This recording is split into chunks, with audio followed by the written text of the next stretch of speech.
Welcome to a new episode of Outside the Panels with your host, Johnny the Machine Hughes.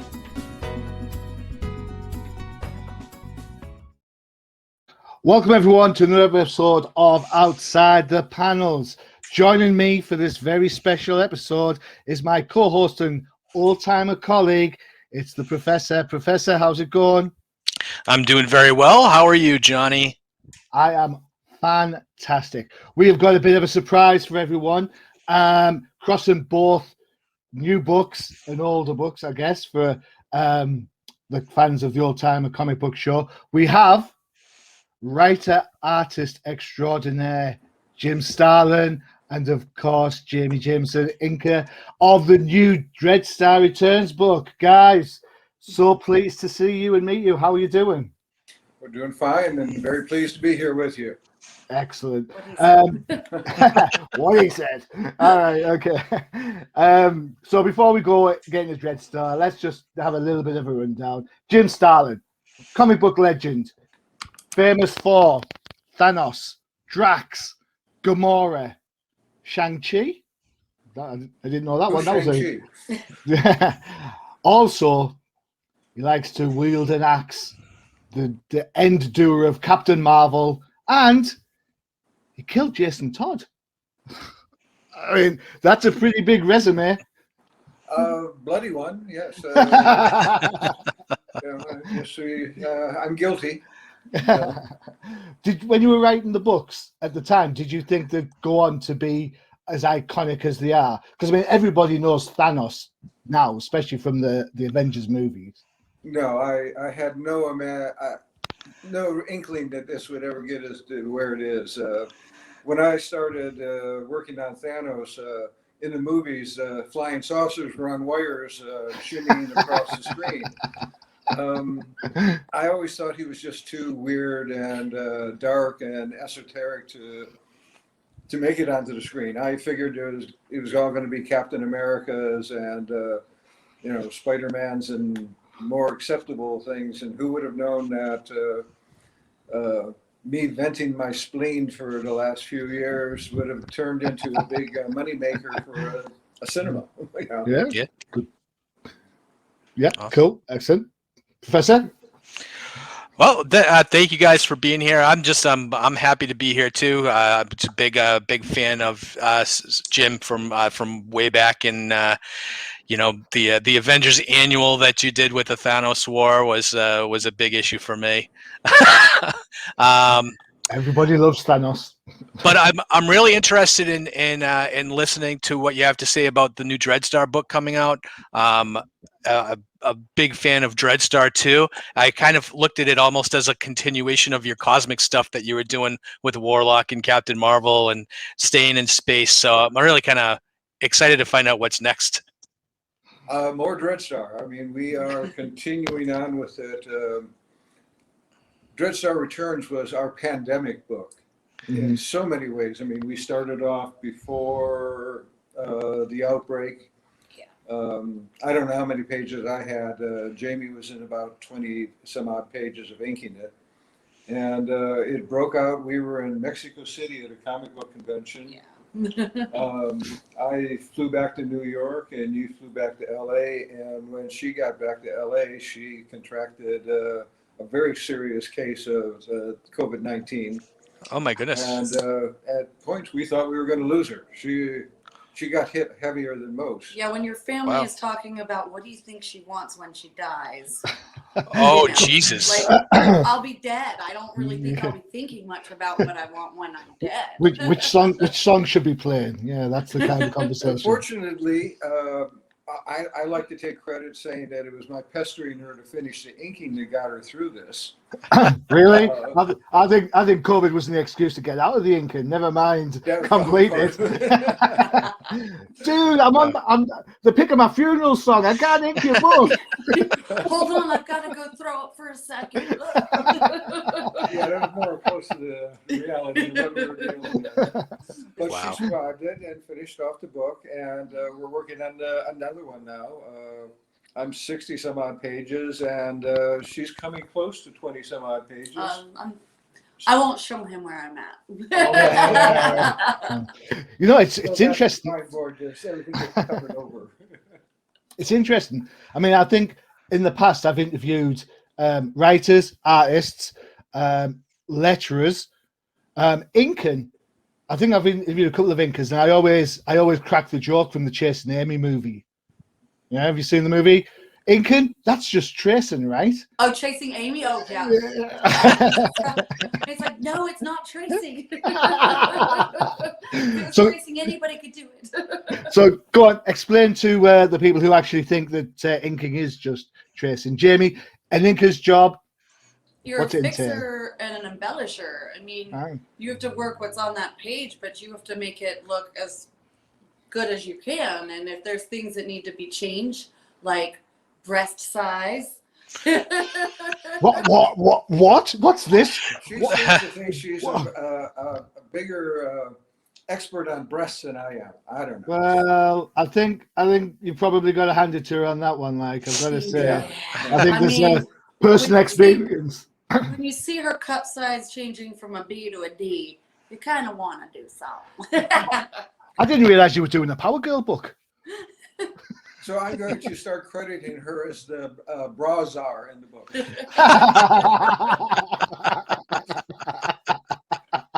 Nice. But seriously, though, she does add quite a bit to the look of the book. I mean, my faces, especially female faces, sometimes are a little off center, and she straightens them out. She gives a line quality that the pencil doesn't give, and and she's also a good collaborator and just talking things out at times. There are points where there are points where we were working on the thing, and I said, "Well, I got to do a strange monster on the next panel. What do you think I ought to do?" And she gave me a list of like 6 different things. Combine these 6 things and make it into something cool. Then he has to go and he has to one-up me and put a floating eyeball in the center. I was like, really?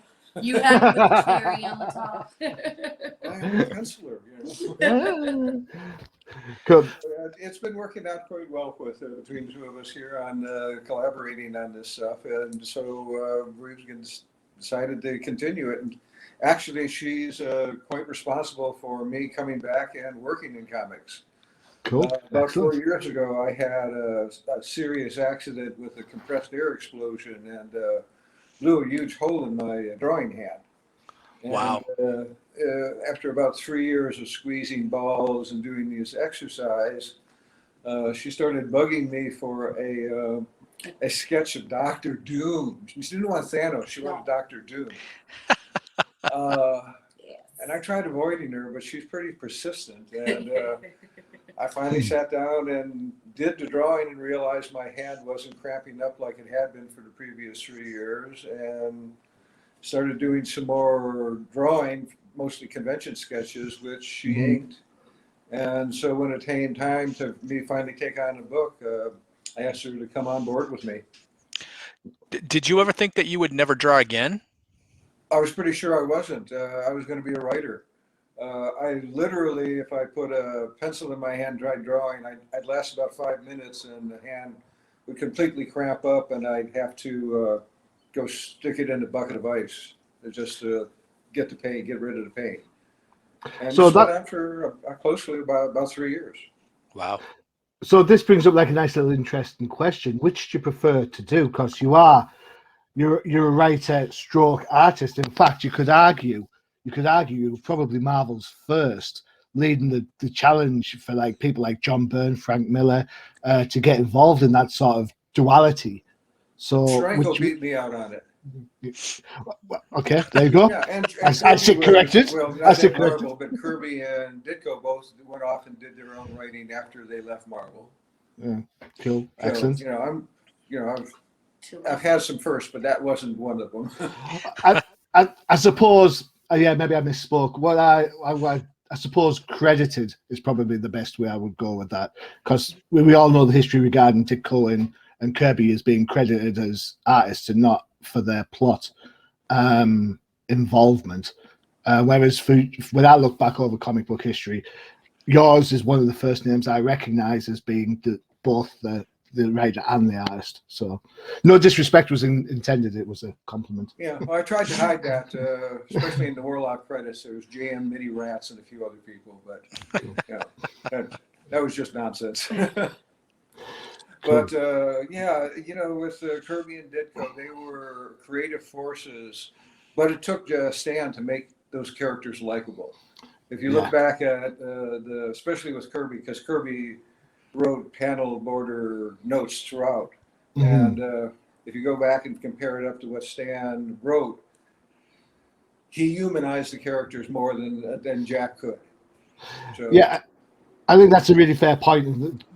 The fact that that it does take two to tango at sometimes, unless you're like really talented, like a Jim Starlin or a John Byrne who can do both.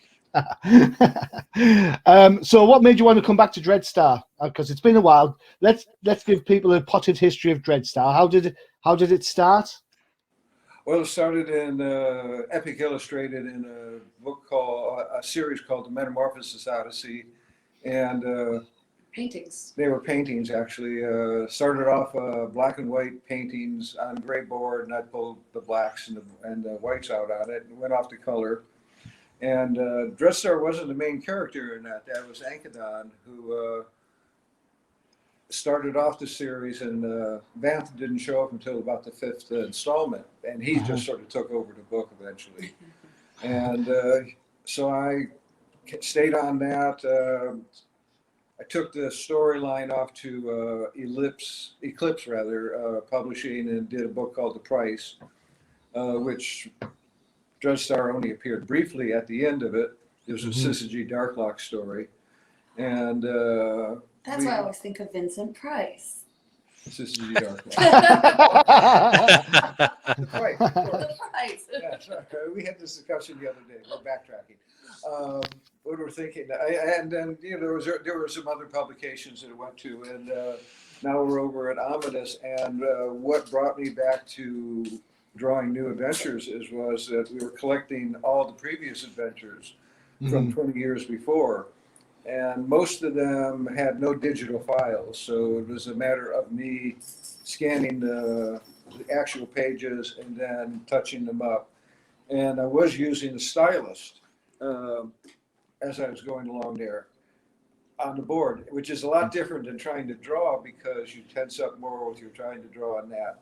So I think working on those 1,500 pages with the stylus strengthened my hand enough where when certain people started bugging me about Dr. Doom, I had the hand strengthened up enough where I can handle it and didn't realize it. And so going directly from the Dreadstar Omnibus to Dreadstar Returns seemed like a natural fit.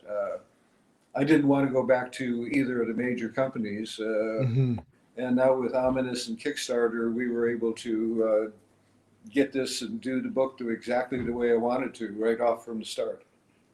Cool. Excellent. I gotta say, this page always makes me sad because that creature is so cute. I was like, Yeah. you have to make it so cute. Jamie is an animal activist lover, and basically anytime I use or anytime we're watching a movie and there's an animal that comes to a bad end, I hear a lot of wailing. Yeah. Just as a spoiler, don't watch Marley and Me. Yes, don't go to the next page. Yeah. I'm going to stop. I'll stop right there. But I was gonna have I had a brain fart. I had a question, but then it just went away. So if I come across it, I'll just blurt it out. Real professor? No, I'm not. It's a nickname that I got from the other guys, because I always knew more about comics than they did. So. not true. I think our record in Comics Jeopardy proves who the real professor is. Just It's saying. true. Who's on the Comics Jeopardy? Also, we have a There we go. We have a TV show. We have a podcast, and it's called The Definitive Crusade. It's all about DC Comics. And every now and again, when we get like that 5th week in the schedule where the comics are absolutely, I don't want to say terrible, but they're not that good, we decide that we'll have a game of Jeopardy, like the TV show, and we just batter each other with inane. Oh, it's fun. Yeah, and I'm a bit of a what's the word? Champion at it. That's right. That's me. Okay. I've The only- friends like that too, that are Yeah. just like, I mean, nothing gets by them, and you're like, the only person that really beat me was what's his name? Nolan, the artist. Nolan works with Chuck Dixon a lot. Kevin Nolan? Graham Nolan. Graham Nolan. Nolan. Graham Nolan. He was on fire. He was like boom, boom. I was like, how did? Admittedly, one of the topics was all about him, so I guess I got lucky on that one. So Dreadstar Returns. Jim and Jamie, you've both industry. You've both worked in comics. You've both got a huge resume.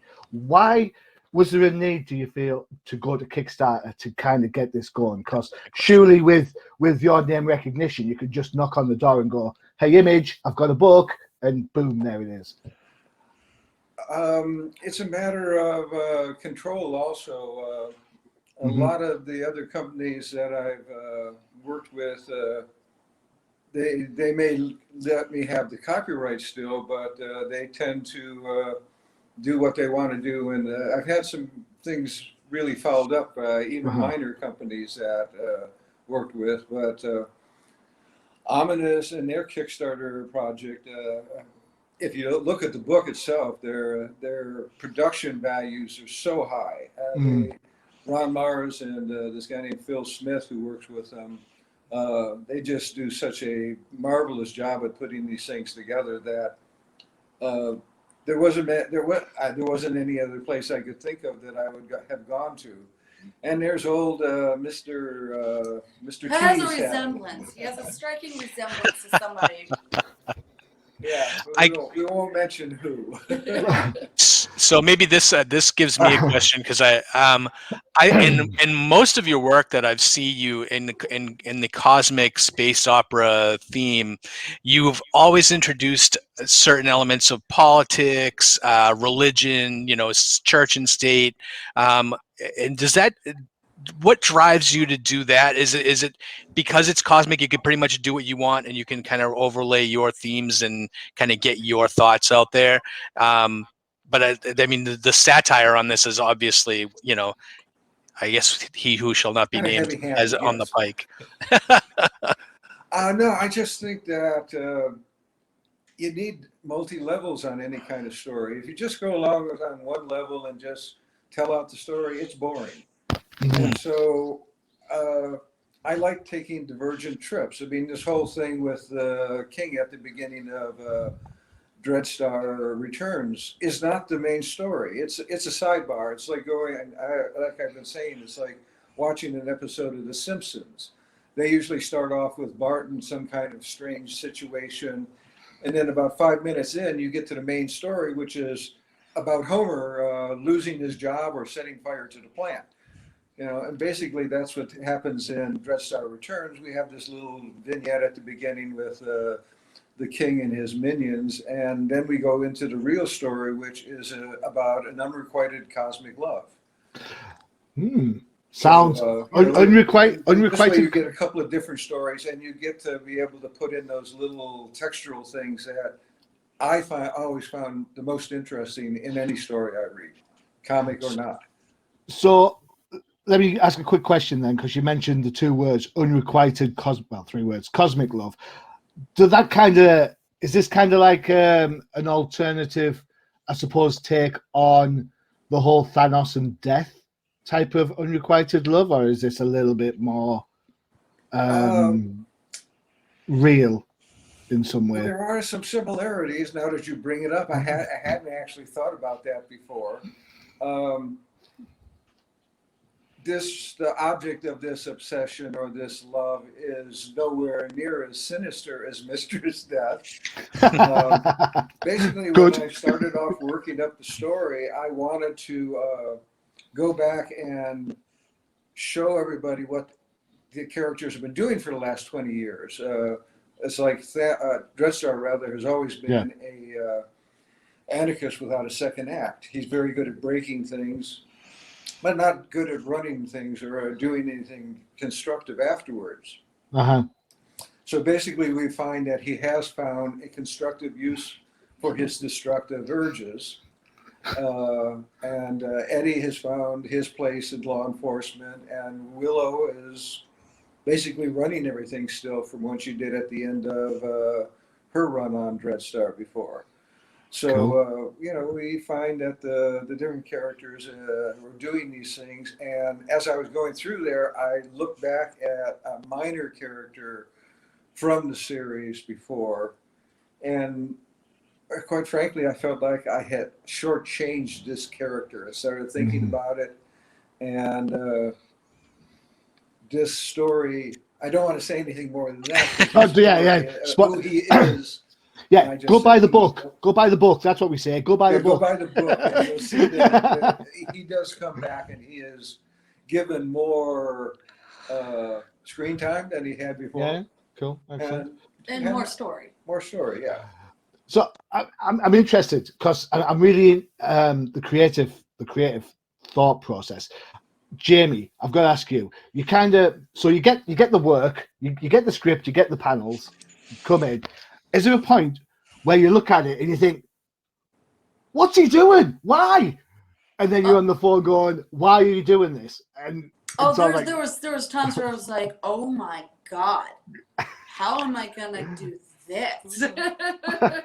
There's certain pages where I was just like, "Oh my God." I remember just getting the first couple pages and being like, I was at Neil Adams' comic book store. I go work over there, and Neil's like, "Just put down a line.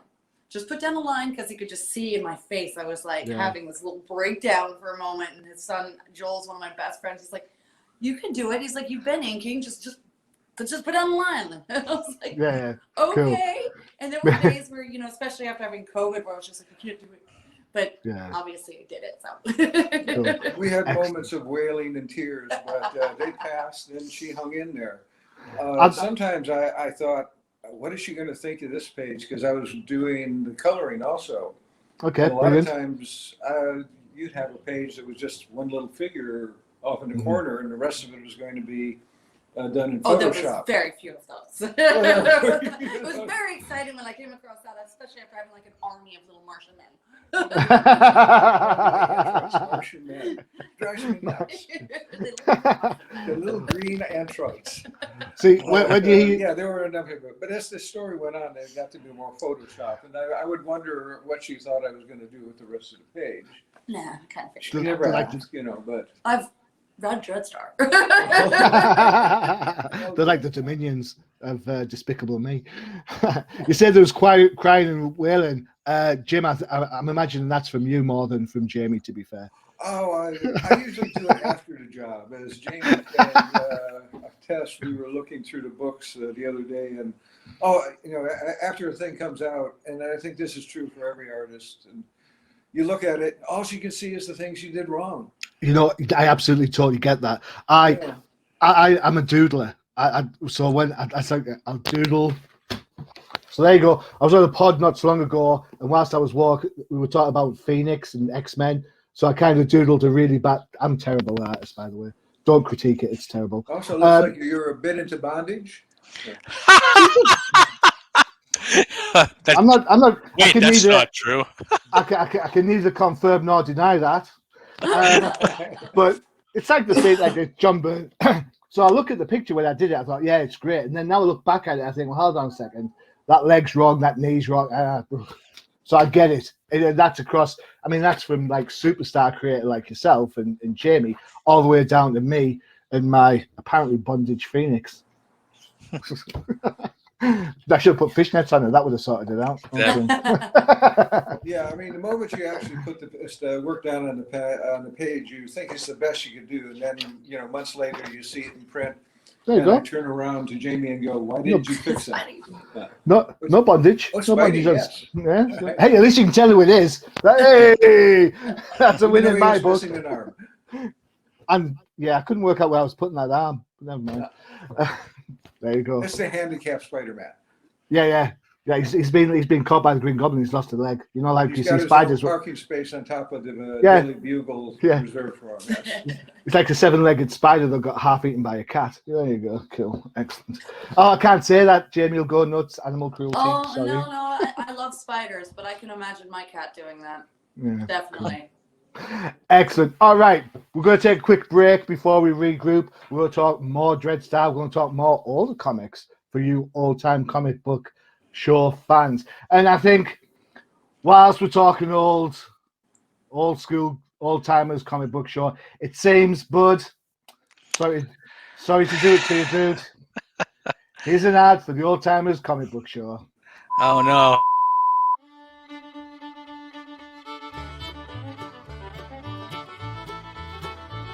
Do you want to find out what makes the professor do his happy dance? Check out the Old Timers Comic Book Show, only on the UCPN.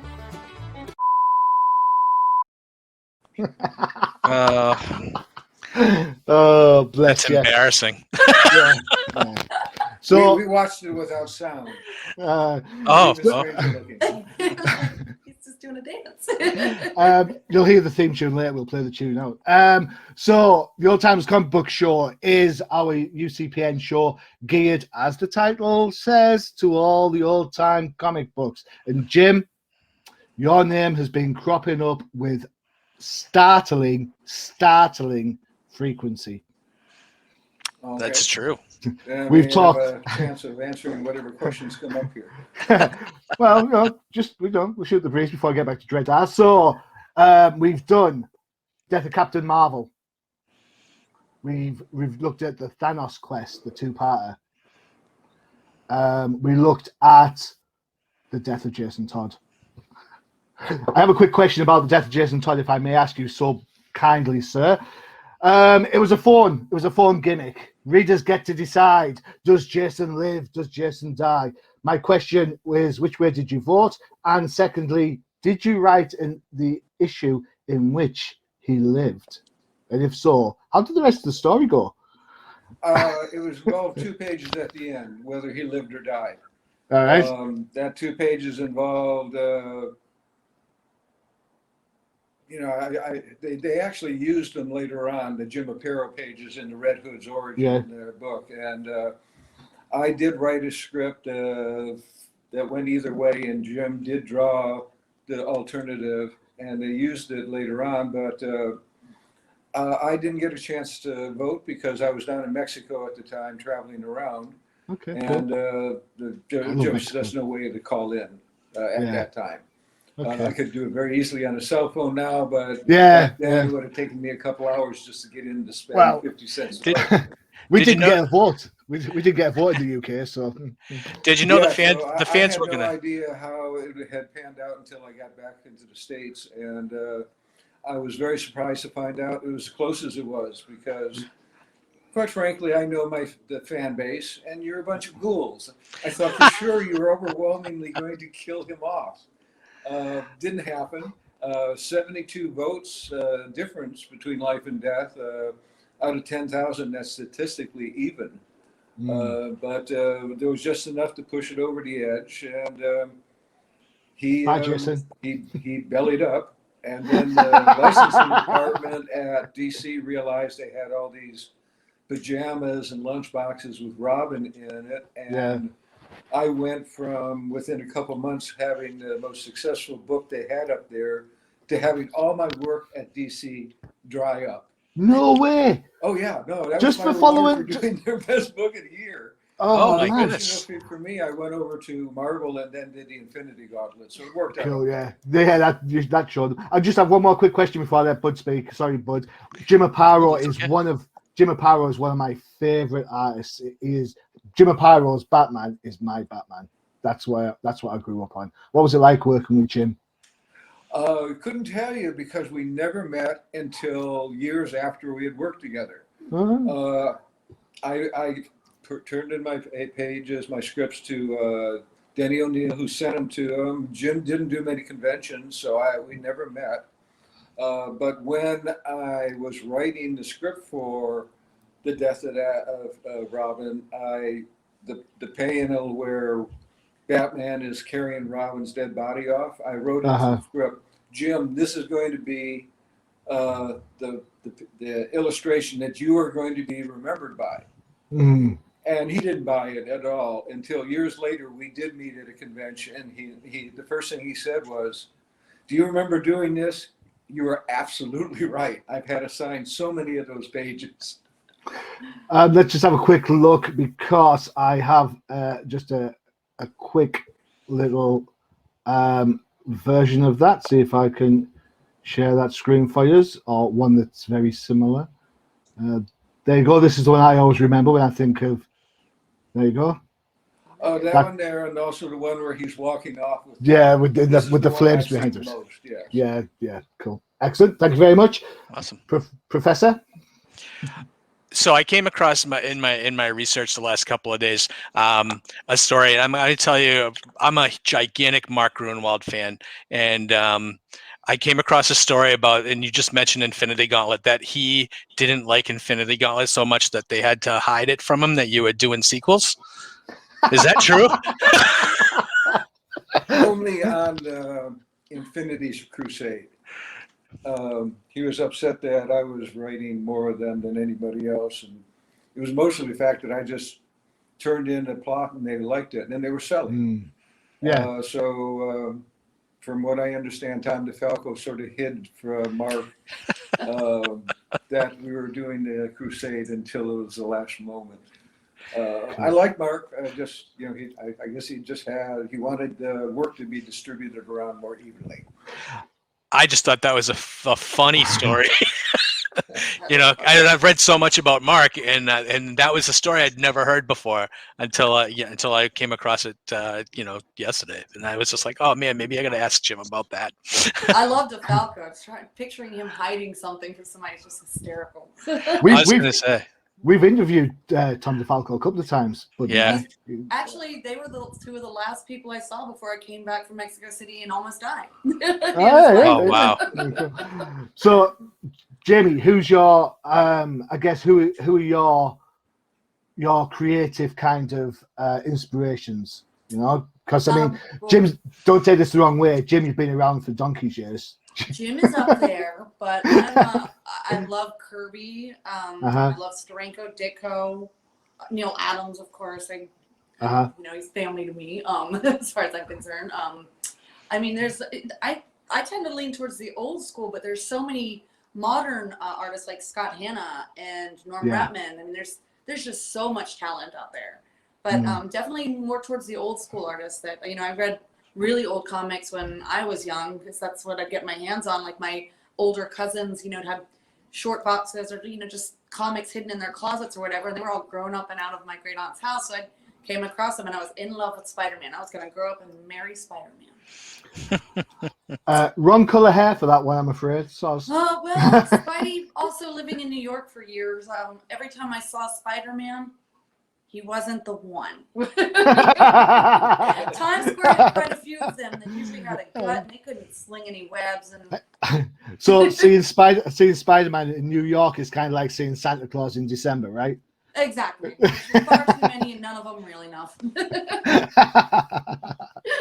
Fair shout. I viewed him psychotic too. Oh yeah, no, my favorite was when I saw one stripped down naked. I was like, Spider-Man would never do that. Just a mask? No. Naked. Wait a minute, I think I've drawn that somewhere in this book. Oh, jeez. Jim, can we ask you? I think we'd be remiss if we didn't bring up Shang-Chi, as he's going to be kind of like, debuting in the MCU this year. Can you tell us a story about how you and Steve kind of dreamed him up one night? Well, it wasn't over one night. It was over a period of time.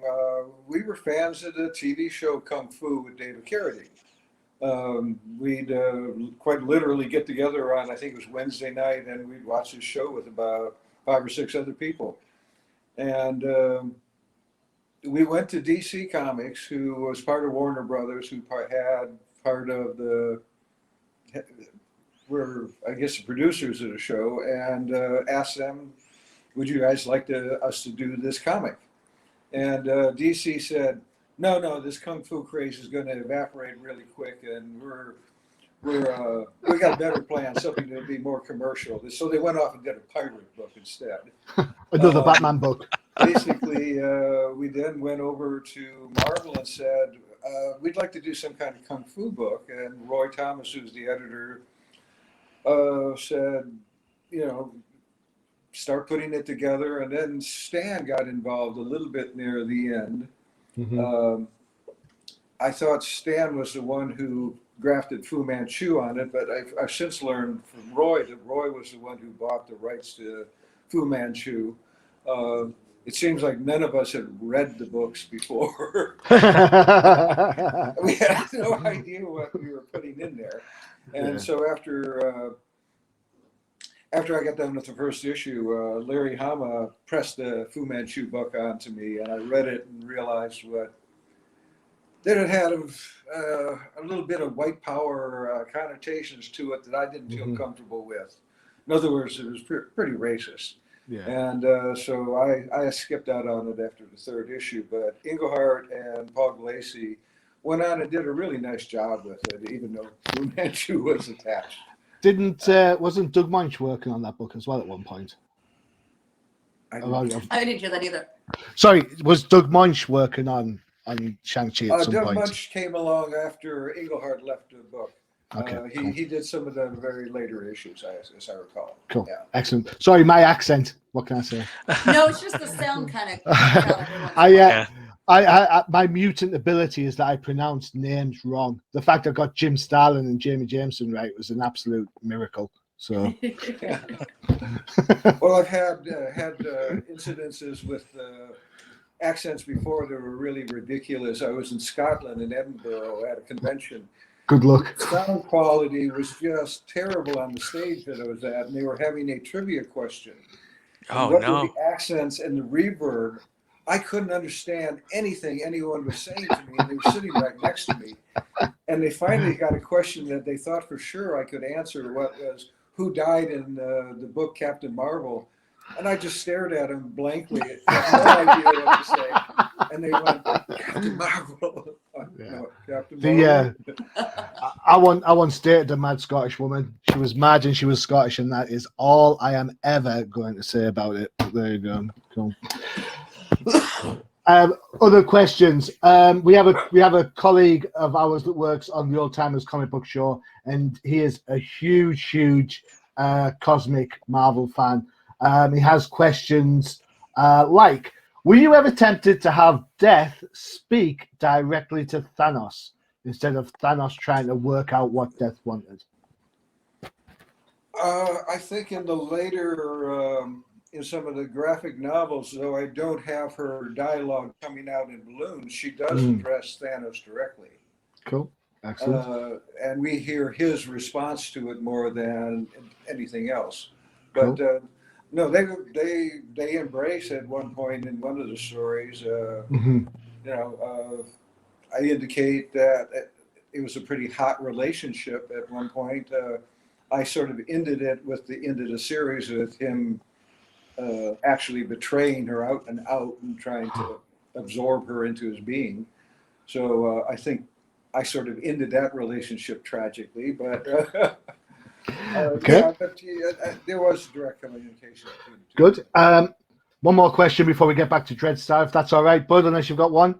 No. Nope, go ahead. Right. So we all know the impact that The Dark Knight Returns had on comic books and DC in general. How much of an impact did that book and that genre, that kind of terse storytelling, how much of an impact did that have when it came to like writing The Cult with Deacon Blackfire, who managed to break the bat, at least psychologically rather than physically? I loved what Frank Miller had done with Batman. There was a spell directly afterwards that another writer came in and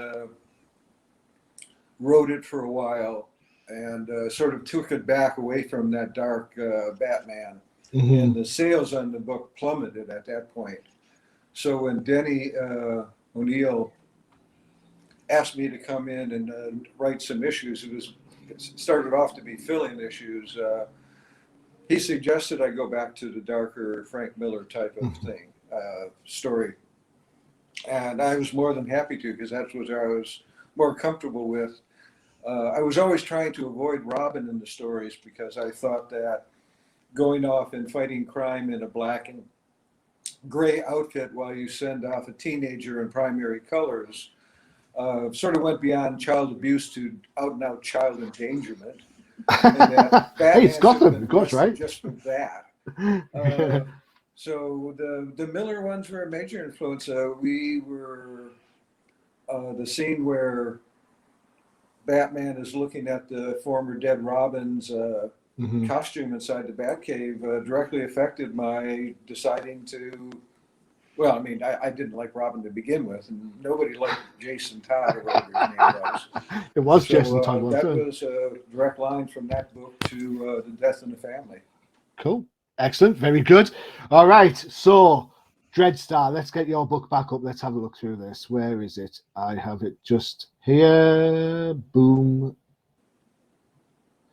There you go. Excellent. All right. So, oh, look, there's the guy with there's the eyes again. Crazy. Which bit of the creative process and which bit of the story are you most pleased with? And this is to both of you. So, Jamie, we'll start with you first on this one because you get to. Well, there's a couple pages I would say. As far as what I'm most proud, I guess is going to be the political page. Okay. Just because I really felt strongly about this. Okay, I don't cool. know if we've shown that page yet or not. That was a big. I don't really want to show too many pages because I want people to buy the book. But Yeah, well, that was a big, like a big political statement. But I also enjoy, and this is funny. It's more of a funny story. There's a page. It's a double page spread, and I was like, I'm gonna keep this page, Jim. I'm gonna keep this one and hang it on my wall. And he was like, why would you want to do that? It's a bunch of dead people. I didn't realize they were dead. So I was like, in a surreal. oh, because I had kind of been bouncing around a little bit. I was like, oh my God. So we kind of have an affinity to that page just because I looked so dumb. It was a very blonde moment. But there's another big double page spread where there's a really pretty centerpiece of Willow, and I really like that page too. Cool. Excellent. For me, Jim, I think my favorite art page is comes shortly right after the one Jamie's talking about, and it's the characters Dreadstar, Eddie, Willow, and Teuton emerging from the surrealistic background into the city that has in another dimension. And I just had so much fun working out the Photoshop techniques of working the background blending smoothly from one into the other. That's my favorite. I'd say like pages 80 to 90 are probably my favorite for writing because that's the resolution of the main story. And I just quite taken by what happened there. I mean, cool. It was emotionally effective for me. Perfect. To me, Perfect. So, excellent. Good shout, Bud. Yeah, I mean, I guess the one question that I would have is like how emotionally involved do you get in your work, and is it a lot of it is just trying to tell the story, or like you just said, you get pages 80 to 90 made you feel a certain way? Do you feel a certain way revisiting these characters after so many years? Yeah, it's like hanging with old friends that you haven't seen for quite a while. I have no trouble distinguishing my fictional characters from my real people that I know. Not like some. Basically, it depends on what the story is. A lot of the things I work on have come out of my real life, and certain things like the beginning of the Breed series is very it has some autobiographical elements to it, and that everything is everything you come into a story is things that have come into your life in some way or another. And I guess it's the emotional resonance of them coming in that gives them an importance when you're starting to put them out on the paper. And a lot of times it's more internal than anything will ever make it actually to the reader. So it's a multi-level relationship that's too complex for me to explain in a half-hour interview. That's fine. Emotionally for me, yeah, the vomit page was emotional for me. You saw like what? There is a vomit page in Dreadstar, and she was experiencing a lot of nausea at the time that she reached that particular page.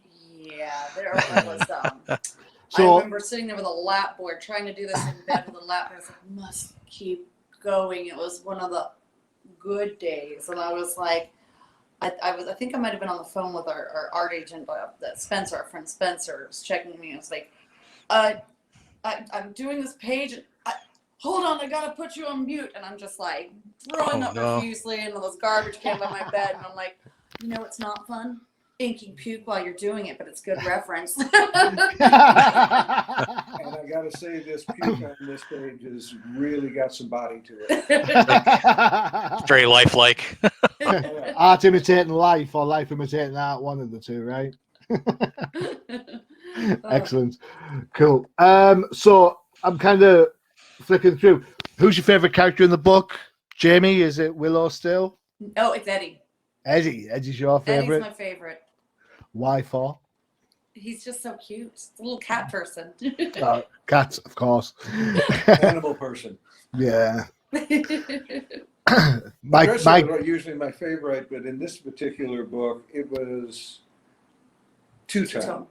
Two-Tone was, every time he came on, it was a relief. He's the comic relief, of course. Mm-hmm. And it was a rather grim story, and having him come in gave me a break.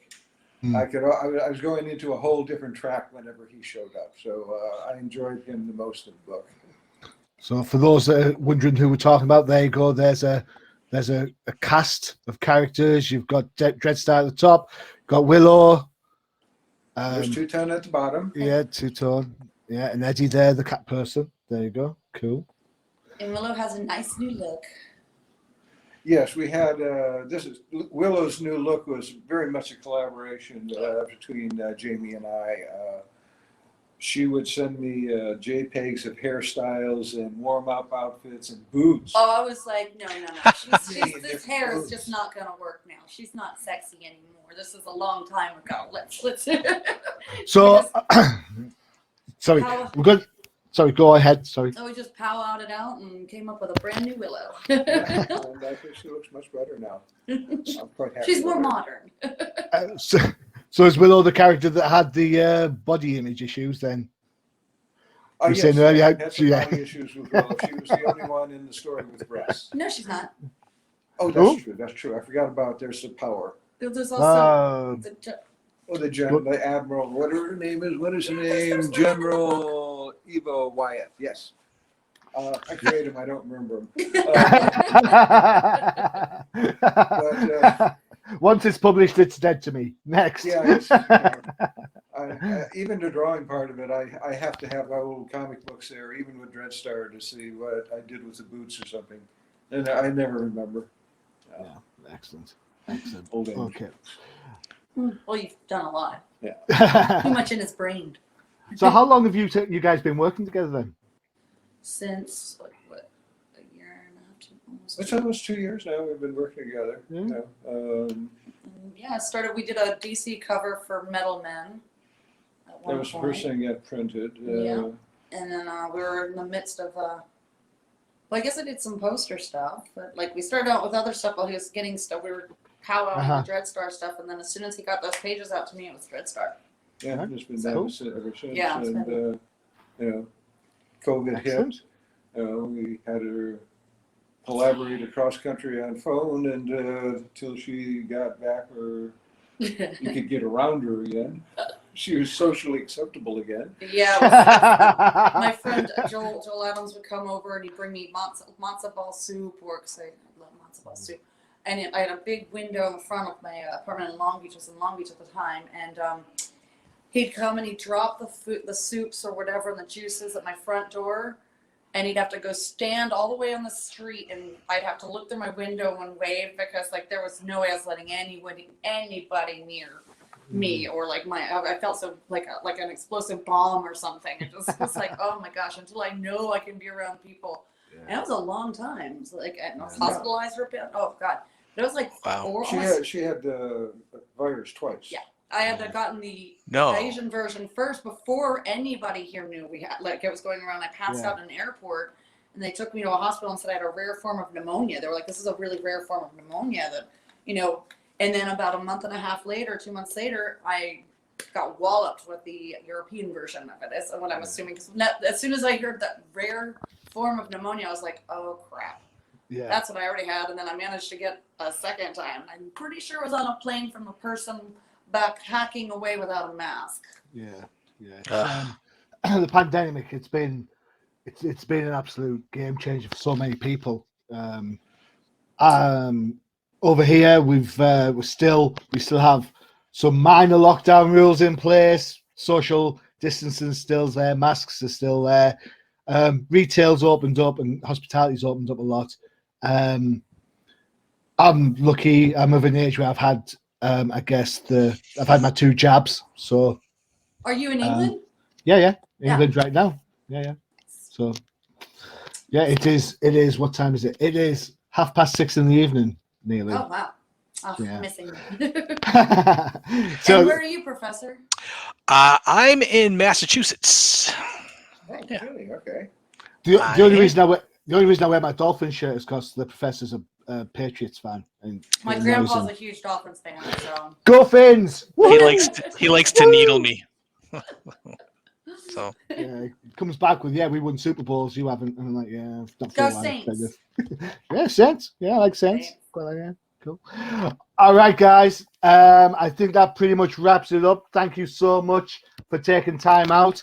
Dreadstar Returns is due to ship, according to the Ominous Press website, around the 30th of June. Is that date sound about right to you guys? This is the first we've heard of the date. Or is it? You know more than we do. We know that it has arrived at the store, at the company. We've gotten copies. The rest of it has been kind of nebulous. So you may be getting information we'd probably be getting later on in the afternoon. Cool. So check, for people who are interested, check out the Ominous Press website. That's ominouspress.com. There I know you can get the book directly, but I don't think we got it in stores just yet. So I think, you'd have to go direct to that website. Okay. Jim, you are an absolute legend. Thank you so much, sir, for taking time out. I really, really, really appreciate it. Jamie, it's lovely to speak to you. You too. I would look forward to seeing more Dreadstar and more of your works. So, keep the drawing, the writing, and the inking hands free. Absolutely. Please. That would be great. I guess all the stuff for me to say is don't forget to check out the UCPN for all your favorite shows, including Professor. The No Prize Podcast, which is all about Marvel Comics. Okay, and of course, we've talked about it once. It's the Old Timers Comic Book Show, the best show to get your old-time comic book reviews looked at. Remember, it's the show where the hosts aren't old, but the comics most certainly are. Jim, Jamie, Professor, pleasure as always. Thank you. I'm Johnny the Machine Hughes. Adios. Bye-bye. Visit undercovercapes.com for the latest and greatest podcasts via the Undercover Capes Podcast Network. Also visit our parent company website, comiccrusaders.com, all about comic pop culture.